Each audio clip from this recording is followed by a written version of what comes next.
Good afternoon, everybody, and welcome back to RobMotive. Today we're going to be putting some amber colored fog lights from Auxbeam on the front of my Toyota Tacoma. I've decided to make a bit of a change. Right now I've got the smoked version on there, but I want to kind of dress it up a little bit on the front. So we're going to go amber, and I really like these rectangular fog lights anyway. So we've got a kit here. There's two components to it. One is the kit for mounting it as a fog light as opposed to some sort of a pod light. So you get all this stuff over here. And then the fog light or pod light kit itself. Now, it comes with two different lenses, clear, which is on it now, or amber. We're obviously going to be switching to amber. And I never can decide which is the right way to go, with the slats up top or down below. I never know. We're going to take a guess. Also comes with a wiring harness. Now I'm going to show you guys how to put the kit on the fog lights, because for me that was rather confusing the last time. Which brackets go where so that it fits inside, all that stuff. And which way to orient this cover. I had screwed that up before. I put it like you would think it'd go like this, when really it goes a quarter turn to the left and a quarter turn to the right, whether you're doing passenger side or driver's side. So a tip there, save yourself some frustration. Make sure you get this thing on right the first time. And then of course, we're going to pull the existing fog lights out. I'm going to do that without taking the grill off. I won't be able to show it to you, but if you shine a light down in there, you can see the fog light. I don't know if you guys will be able to see it now. I think you can. You can see it down there, and off to the far right, if the camera picks it up, there is a Phillips head screw. All you have to do is reach down in there, feel for the screw, undo it, and then you can remove the fog light. It's pretty darn simple, and do all the wiring then from the front, and that's how I'm going to do it. It's just a plug and play application. The kit does come with an adapter plug so that you can plug into the Auxbeam lights and then directly into your OEM wiring harness. Makes it really simple. So let's go ahead and get started. We're going to go ahead and mount this as well as the amber cover onto the existing or the new Auxbeam fog lights. Okay, this is pretty simple. Go ahead and remove the covering. You don't need that anymore. It comes with a couple of Allen keys. You want the smaller one. And there are 4 screws you need to remove from around the bezel on the Auxbeam light. So we're going to go ahead and do that. And they are surprisingly tight on there. Alright, once you have that off, and for orientation purposes, I always work with the way that the OEM light came from the vendor, and it says Auxbeam across the top, so we're going to call this the top. You want to go ahead, pull off the cover, that's pretty simple, and then remove the clear if you're going to go with amber like I am. There is a rubber gasket in there. You want to make sure that that remains. Set that aside because we don't need it anymore.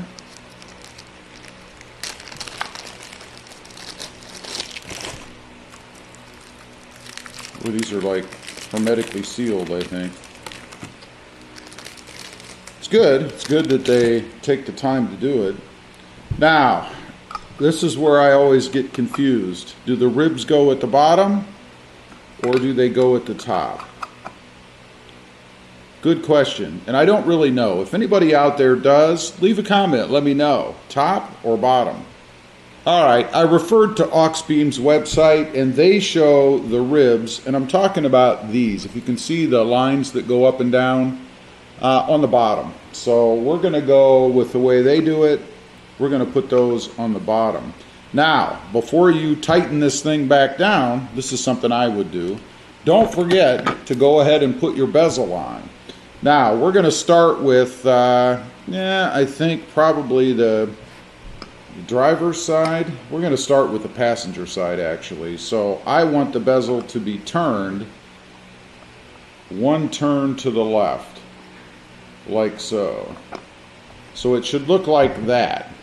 You would think it'd be up and down. It's not. So now all we have to do is go ahead and put the screws back in, tighten them down, and then we'll move on to the next one.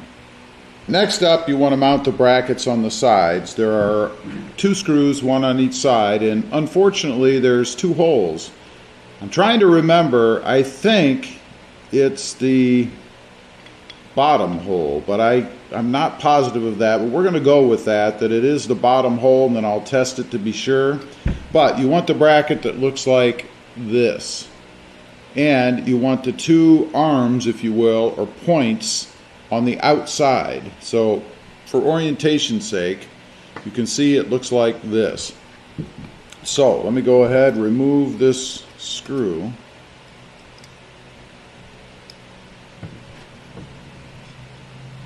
And then I'm going to put it on there and see if it actually fits right. Again, I'm taking a guess that it's the bottom hole, but I could be wrong. But we'll know in a minute, and I'll save you the time of having to go through this exercise yourself if indeed it's not correct. So I'm just going to kind of loosely put it on there. I'm going to go over to the truck and see how that fits. Then I'll come back on and let you know if I was right. Okay, 2 things, and this is why you have to watch the video all the way through before you do this. The brackets do go on the bottom holes. As you can see right there, both are on the bottom. And I told you wrong in the beginning.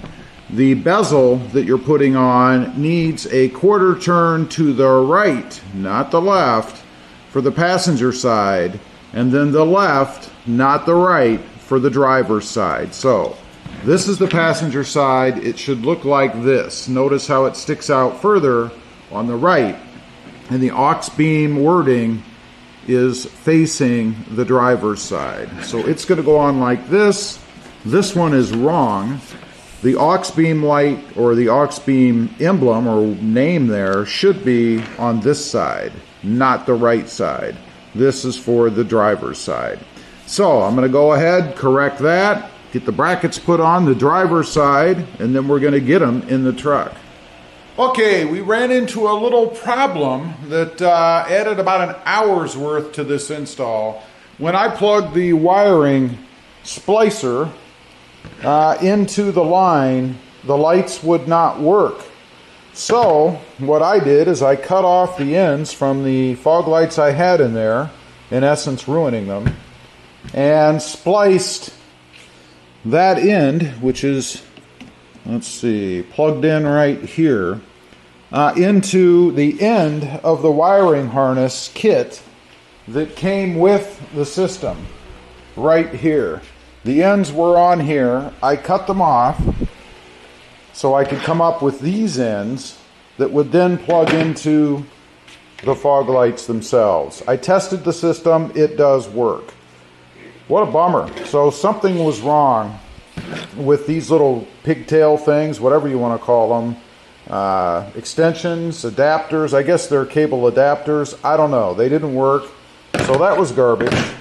Anyway, it's good to go now. So all I have to do is slide the lights back in, plug them in again, and screw everything back together, and I'll be done. So I'm going to do that, and then I'll show you what they look like all fired up. Okay, as you can see, we are done. It was a success, and I think the amber colored lights really do blend in well with the electric lime truck. I mean, check that out. Let's put the hood down, take a look. Hopefully I have all of my stuff out of here. I don't think I really brought much with me, so I think I'm okay. By the way, I don't know if you can see down there, but the wires are all tucked in down there. Let's take a look. There's what she looks like with the hood down. I think it's a pretty cool look.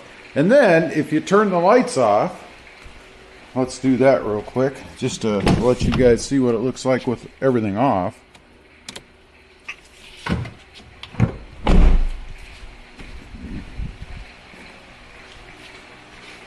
It's a nice amber look on the front of the truck. I think it just looks a bit more aggressive that way, actually. At least it does to me anyway. It did turn out to be a much longer project than I had intended because of that wiring issue. Still don't know why. I can only assume that, I don't know. I don't know why. Who knows? Maybe they're bad harnesses. I don't know. But anyway, it is done. Make sure you crank that cover to the, let's see, you would have to crank it to the left on the driver's side and to the right on the passenger side. And speaking of that, you can see it's a nice, good, solid fit in there. Something I learned, actually something somebody told me the first time I tried to do this and got it wrong. Leave a comment. Let me know what you think. Good look for the truck or not? I'd be curious to know. Thanks for watching. Stay safe out there. Bye.